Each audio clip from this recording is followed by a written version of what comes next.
Cinematic Storytelling, Professor Burton, W6A1. So I guess this is the last assignment?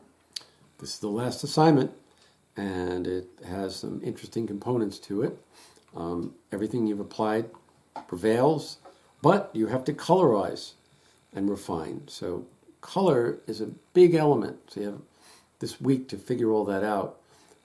Whatever you do, I'm open to color, but it should be consistent. So obvious examples, if you decide that your character's hair is red, make sure that it's the same tinted red all the way through. But if it's red hair, that says something about your character. I wouldn't necessarily make red hair on a banker unless he's, an unusual banker. I would have green hair on a punk rock girl. I wouldn't have green hair, necessarily on someone who's very conservative, etc. Those are obvious examples. But beyond that, your color palette should match. So if you're deciding you want to use earth tones because it's a story about that takes place or about nature, that's fine. Don't use a palette that goes orange and purple. So be consistent throughout is the main thing I'm looking for. Wherever you start, you need to end up in terms of your color.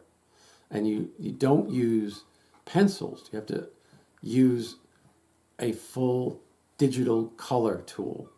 Pencils do not come up well on storyboards when you scan them.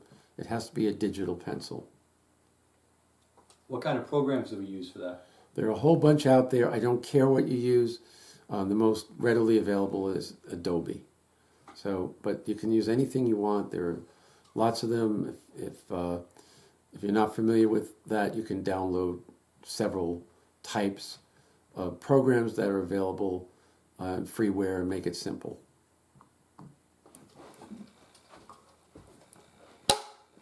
Done.